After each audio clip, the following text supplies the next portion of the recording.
I'm Nick Westergaard, and this is On Brand, helping you tell your story. My guest this week is Scott Monty. The idea here is you create a vision that's simple yet compelling, right? And it's easy to remember, and it just becomes part of your natural vocabulary, rather than having to, mouth a mission statement that sounds like it was written by lawyers, that feels unnatural to say, and that you need a teleprompter to help you deliver. Why not just speak like a real human being? Because that's who other people trust, is people like them. Scott Monty is an executive coach, advisor, and speaker who helps leaders find clarity and drive growth. A former executive at Ford, he merged technology with humanity to shape the company's global social media strategy. Ranked by The Economist as a top social business leader, Scott focuses on timeless leadership principles to guide today's leaders. He's also the host of the Timeless Leadership podcast and writes the Timeless and Timely newsletter. Tune in for insights on navigating leadership in this fast-changing world. My interview with Scott is coming right up, but first... My dad works in B2B marketing, but I never really knew what that meant. Then one day my dad came by my school for career day and told everyone in my class he was a big ROAS man. Then he just kept saying things like, the bigger the ROAS, the better, over and over. My friends still laugh at me to this day. I think it means calculating a return on ad spend. One thing's for sure, I'll be known as the ROAS man's kid for the rest of my days. Why couldn't you just be a fireman or a lawyer? Why? You ruined my life, Dad. Not everyone gets B2B, but LinkedIn has the people who do. And with ads on LinkedIn, you'll be able to reach people based on job title, industry, likelihood to buy, and more. Start converting your B2B audience into high-quality leads today. We'll even give you a $100 credit on your next ad campaign. Go to linkedin.com/MPN to claim your credit. That's linkedin.com/MPN. Terms and conditions apply. LinkedIn, the place to be, to be. When you check out at the pharmacy, you see the journey from idea to medicine, thanks to our intellectual property system, or IP for short. IP safeguards inventions, like a new way to prevent seizures or lower cholesterol. And IP supports competition from other brands, then lower cost generics, which are 90% of prescriptions filled in the U.S. Innovation, competition, lower costs, thanks to IP. Learn more at phrma.org/IPWorksWonders. Scott Monty, welcome to On Brand.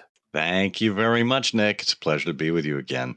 I would say that we are recording this early in the morning, and I like our choice of signature coffee beverages. You seem to have what appears to be a timeless teacup, whereas I have this kind of clunky diner mug.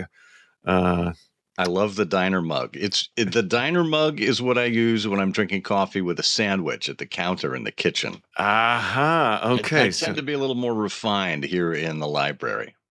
I have to give credit where credit's due, because I can only allude to something that people can see in the video of this recording, because I had held off for a long time, but then I saw your wonderful videos, and one just came out that I want to talk a little bit more about, and I thought, you know what?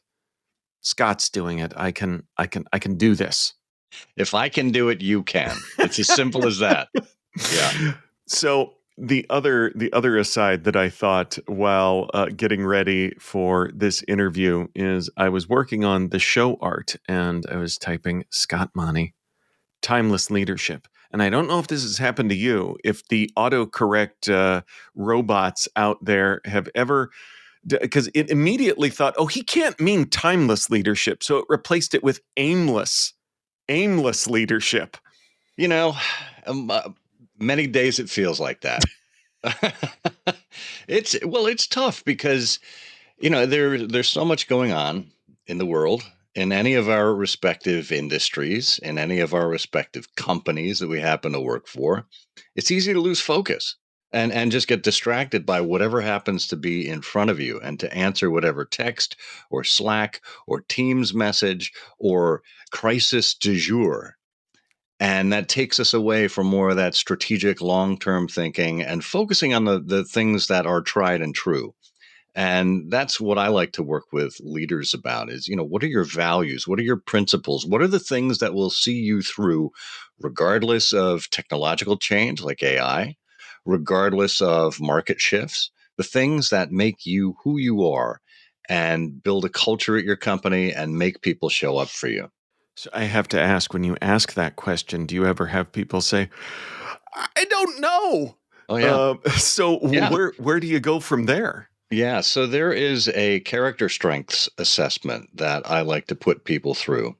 And there are about 24 different character strengths that we all have in one percentage or another. And they're in six different categories. Categories like wisdom and courage and, oh goodness, of course, I'm blanking on them now, and I don't Sure. have the sheet right in front of me to see it. But um, the bottom line is we have the, if you take this assessment as part of the onboarding with my coaching, what I do is I help identify the top five strengths that you have. And I'm a firm believer as we think about our strengths and our weaknesses, that we should focus on the strengths and not worry about the weaknesses. The weaknesses will always be there and we may never shore them up. I am never going to be great at math, for example. I suppose I could, take course after course and study hard, but it would be like going against the grain. Instead, we focus on the strengths that we already have that are innate within us, and we bring those out more. So, and of these top five strengths, there's usually one that rises to the top. So, for me personally, my most pronounced strength is humor. And humor is important in leadership because it helps lighten the load. It helps keep people, more real and regular. And so if I were my own client, I'd be working on, well, how do you express humor? How do you make people feel comfortable with it? How do you share it with other people and bring out their strengths as well? And as we look at strengths across executive teams, we try and fit the puzzle pieces together and see who's good at what and place people in different roles. And again, cater to their strengths. So speaking of humor, which is such a potent tool for connection, always has been, probably always will be. It's also one that, especially as people move up the org chart, gets scarier and scarier to embrace. So, is humor harder today, or are we just thinking about it wrong? Well, I think a lot of people, when they think about humor, they think about jokes. Ah, And that's not the end all be all of humor. I mean, it's an aspect of it. But humor is also about your demeanor when you're challenged with something particularly difficult. It almost goes side by side with resilience, right? mm, And it's about a demeanor rather than cracking a joke. Now, you can still, have witticisms and make observations in the moment that help de-escalate a situation. I know a lot of people use humor to deal with grief and angst and crisis, and that's a coping technique, and that's healthy, right? What isn't healthy about humor, and I think when we get caught up in things, is when you use humor to make fun of someone or mm. to do something at the expense of someone else. And that is rule one when it comes to having fun and using humor is never to use it to harm someone else. Right? It should be self-deprecating, if anything. If you're going to make fun of someone, make fun of yourself first, right? Because that kind of disarms the situation, makes you seem more vulnerable. But to use it at someone else's expense, that's an attack, and it devalues the other people that you're leading. That's such a good point, and I think with just leaving this over there, I think that is something that we see a lot today, and a good reminder of that important role that or framing for humor and who should be the punchline. You. So In talking about really leaders leading and kind of almost segue alert, building their own brand as a leader, how does that connect with the organizational brand as well? Or does it? Well, it should if done right. Um, and I think this is one of the hallmarks of good leadership, and that is authenticity. Right. And we hear about authenticity a lot, but the leaders I've seen who have been most successful have been their true selves at work. They don't show up as one personality and then go home as another personality. And yes, of course, there's going to be little things that happen along the way, but think of it this way. And I know you're a fan too. Mr. Rogers, right? The quintessential modern day prophet with his wisdom. And I think we're of a generation where we probably didn't really appreciate Mr. Rogers when we were young, and we appreciate him now that we're older because there was such wisdom in what he had to share. But he was this calm, reassuring kind of presence. And I'm picturing Mr. Rogers at home with his two sons maybe screwing around at the dinner table and him just losing his crap, right? I can't necessarily see that happening. I have to imagine that he was kind of the same calm and patient man at home as we saw on television. Because it wouldn't serve his purpose. Because what he was talking about on TV were things that were innate to his personality. They were the principles that he believed in. And if you're a principled person, you should hold those values wherever you happen to show up, right? So treating people with dignity and respect, I'm sure you do that with your family and with your friends. Well, why wouldn't you do that in the workplace? Why wouldn't you be patient with people? Why wouldn't you communicate more openly with them? There's no reason to act in a different way in the workplace than you do in the rest of your life. And by having that holistic, authentic person that shows up everywhere, you're going to be a happier and more fulfilled leader, and the people around you will be happier and more fulfilled as well. On Brand will be right back after this. My dad works in B2B marketing, but I never really knew what that meant. Then one day my dad came by my school for career day and told everyone in my class he was a big ROAS man. Then he just kept saying things like, the bigger the ROAS, the better, over and over. My friends still laugh at me to this day. I think it means calculating a return on ad spend. One thing's for sure, I'll be known as the ROAS man's kid for the rest of my days. Why couldn't you just be a fireman or a lawyer? Why? You ruined my life, Dad. Not everyone gets B2B, but LinkedIn has the people who do. And with ads on LinkedIn, you'll be able to reach people based on job title, industry, likelihood to buy, and more. Start converting your B2B audience into high-quality leads today. We'll even give you a $100 credit on your next ad campaign. Go to linkedin.com/MPN to claim your credit. That's linkedin.com/MPN. Terms and conditions apply. LinkedIn, the place to be, to be. Would you wear the same shoes for every occasion? Or rock the same outfit 7 days a week? Of course not. Your style is better with options. Your investments could be too. SIBO Index options give you access to various contract sizes, global trading hours, and potential tax advantages. That's a good look for any portfolio. If you're ready to invest in style, head to betterwithoptions.com. There are risks associated with SIBO company products. Review the disclosures and disclaimers at sibo.com/US_disclaimers. Now, back to the show.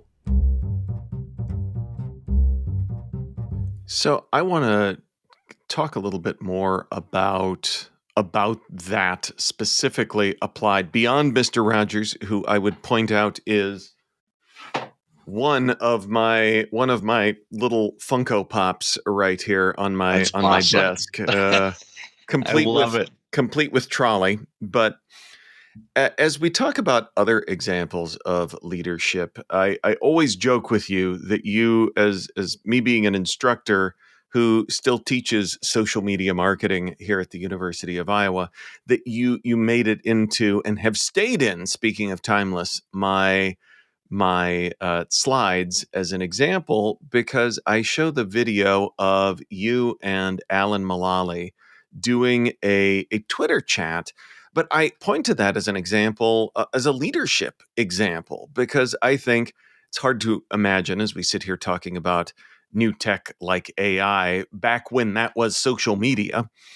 And it was its own scary thing. And I love that example because here was someone, a leader, engaging and with help, with your assistance sitting right there, helping him to navigate Twitter and noting, I think that it is a tweet, not I forget what it was that he referred to them as. But what did you take away from working with someone that was not only a dynamic leader, but a dynamic leader in a challenging window of time? Alan came to Ford at a time when the company was on the ropes. In 2006, Bill Ford, the great grandson of the founder, was stepping down as CEO because he realized he didn't have the skill set to take the company to where it needed to go. He sought out an executive that would, landed on Alan Mulally, who came from a 37-year career at Boeing, completely out of the auto industry. And Bill knew that Alan was his guy. And Alan came in like a breath of fresh air, right? And preached transparency and honesty and vulnerability, leading toward this wonderful working together mentality. And he calls it the working together leadership and management system. And he's actually allowed me to share it with my clients now as kind of carrying on this legacy. And the whole idea with that was that you listen to the data, you deal with reality, you be honest with people when you're not doing so well, and everybody knows what the vision is. So when someone falls down, they stop to help pick the person up and set them in the right direction, right? We are all on the same journey together at this company. It's not, the European division or the American division or trucks versus cars. It's everyone pulling in the same direction. And Alan espoused so many of the things that we believed in those early days of social media, right? Authenticity, transparency, etc. So early on, I was at a media event, and there were all these reporters crushed around Alan. And I was tweeting live on my BlackBerry, if that can date the situation. And I said, Bill Ford and Alan are here, blah, blah, blah. One of my followers said, hey, would Alan take some questions on Twitter? And I go, oh my God, that's a great idea. This is late 2008. Yeah. So early days. So Alan comes out of the scrum and I go, hey, Alan. He's like, hey, Scott, how you doing? I go, would you take some questions on Twitter? And he goes, oh, absolutely. What's Twitter? Now, which of course you wouldn't expect the CEO at that point to know what Twitter was. But the idea was that he had the willingness. His spirit was willing, right? And so we sat down. Well, we were standing there, and the questions came in, and it was so refreshing. So I said, we should do this again. He goes, yeah, let's do it in April after, the quarterly earnings or whatever. So that's when I had the idea to bring a camera to that session because I wanted people to see how Alan was behind the scenes. You only get so much from a text or a tweet or, something in writing. Right. But I wanted to see the personality of Alan shared with the rest of the world because that's who I dealt with every day. That's who he was on the stage. That's who he was behind the scenes. This was authentically Alan, and it was completely refreshing. Now, I will link to that video that I think is still out there in the show notes over at onbrandpodcast.com for folks to watch, because it is a treat, especially the point where I think one of the tweets was asking him to land on a favorite car, and he just lists the whole lineup Exactly. very slowly, very meticulously, as Yep. though he's arrived at one, and then it's yeah, he's That was classic Alan.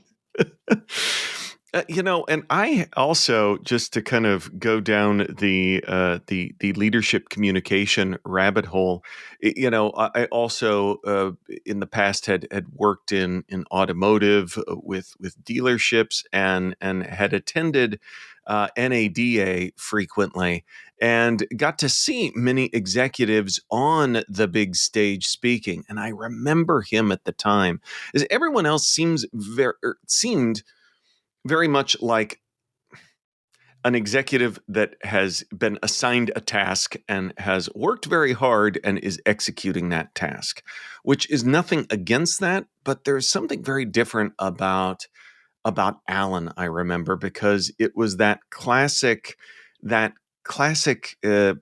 feeling of he's just talking to us. And he was having fun Yeah. while he was doing it. Yeah. So what went into that? What was he like as a communicator? Alan, I hold up as the example of how a CEO should communicate. A CEO's job, 50% of it is chief communications officer, at least 50%. Um, he was a natural. He never had a single day of media training, which Wow. blew my mind. It was just, he was himself. I mean, how do you train someone to be themselves? That's I what mean, that's he what I was just, going to ask, because he yeah. did it so well. And sometimes you hear, well, they spend all kinds of time, but No, and for Alan, the key to being able to rattle off those cars or Ford's vision, right? One plan, one goal, one team, one Ford, right? Small, medium, and large cars, trucks, and utilities all around the world. Great products, strong business, better world. And I can still say it today because it was simplified, right? The communication, there were three pillars that we knew about, or four technology pillars, and there were three pillars in terms of the size of cars, and three pillars in terms of the products, the company, the community, right? And a lot of it did revolve around that number three, right? And I think that was key because three is easy to remember. Three, as we know from Schoolhouse Rock, is the magic number. Oh, yes, it is. yes. And I'm not going to launch into that. But the idea here is you create a vision that's simple yet compelling, right? And it's easy to remember, and it just becomes part of your natural vocabulary rather than having to, mouth a mission statement that sounds like it was written by lawyers, that feels unnatural to say, and that you need a teleprompter to help you deliver. Why not just speak like a real human being? Because that's who other people trust, is people like them. Well, and that's another example that I would point to with Alan when I talk about that very fact of people trusting others like them. I'm gonna tee you up here, because we were talking about something else yesterday, and speaking of this idea that one Ford and just being himself exemplified, we were talking, and you had a great quote about complex ideas and simple words. Yes, you're going to make me pull out Schopenhauer again, aren't you? Yeah. Uh-huh. Now, let me see if I can find this. I don't know if you have it queued up at all. I don't. I totally put you on the spot after after that. I remember the gist of it is basically the urgency of complex ideas demanding simple language. And Yeah. you look at Ford with important to remember, not just Ford. You had at the time all kinds of other companies in there. I think Jaguar, Land Rover, Aston Martin, Volvo, yeah, it was a house of brands, right? And it became so complex that it was really difficult to focus, right? This gets back to what we were talking about at the top of the show. By the time Alan was done, he whittled it down to just Ford and Lincoln. Like any other classic global automotive powerhouse, Toyota and Lexus, Mhm. Honda and Infiniti. I think it's Nissan and Infiniti, Honda and Acura. Yeah. Volkswagen and Audi, et cetera. That's how it works, right? Standard brand, luxury brand. So we whittled things down. And the idea was to focus. And the quote, I've found it now. The quote that I had pulled up yesterday was from Arthur Schopenhauer, the philosopher. And he said, one should use common words to say uncommon things. Right? Yes. When you're able to boil it down to simple terminology and everybody can understand it, that allows you to communicate about things that are more complex. And this was the genius in Alan's leadership. He was an engineer by training, an aeronautical engineer.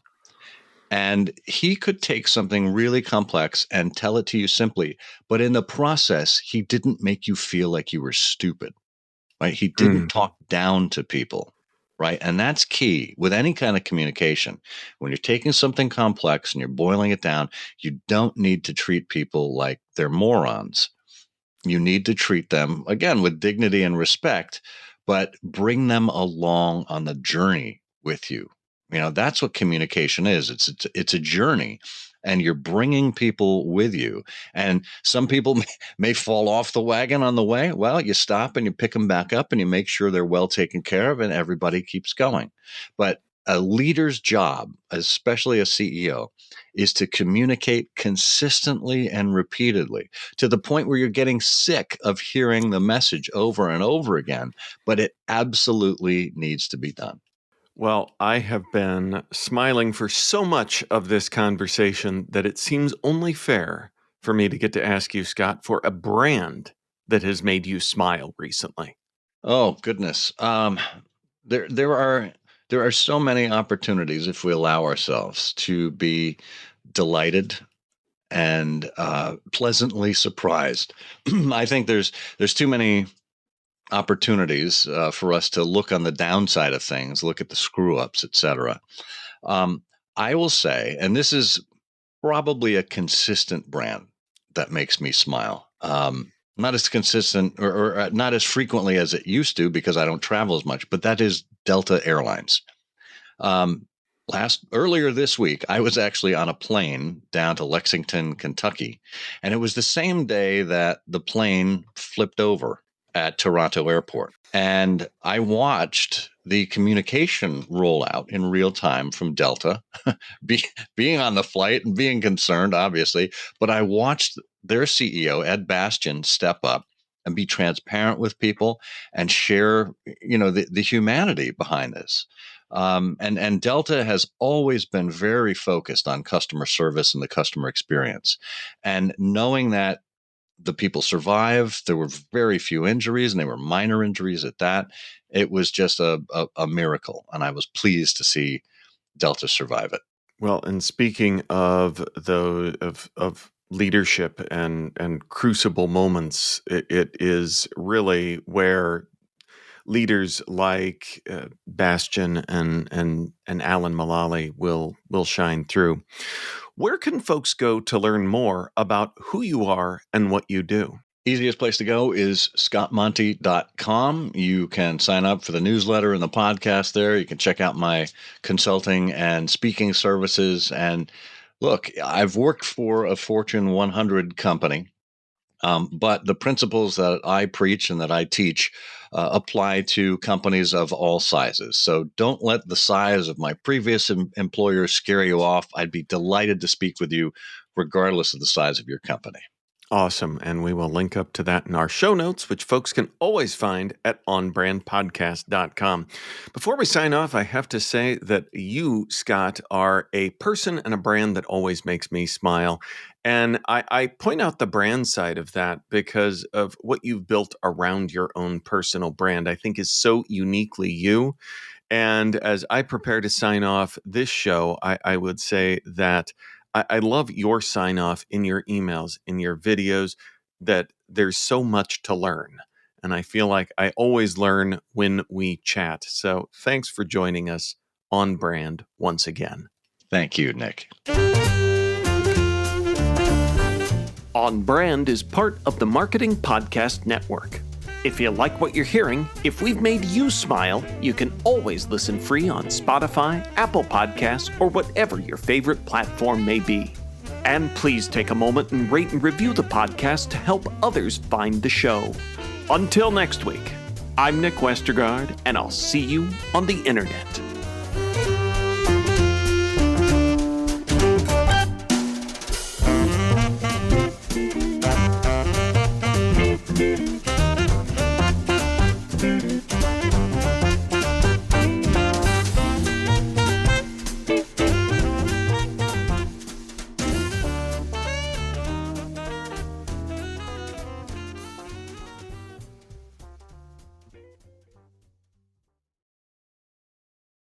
You may know you're listening to this show along the Marketing Podcast Network, but did you know there are other great shows on MPN to help your business? Hennika Watkins-Porter hosts The Entrepreneurial You, empowering entrepreneurs with insights on leadership, business, and success. Hennika, tell listeners what to expect from your show. So we provide innovative business strategies and practical solutions to common entrepreneurial challenges. And where can people subscribe? Find us at hennikawatkisporter.com, as well as the Marketing Podcast Network at marketingpodcasts.net, or search for it wherever you get your podcasts. You heard her. Go subscribe. This podcast is heard along the Marketing Podcast Network. For more great marketing podcasts, visit marketingpodcasts.net.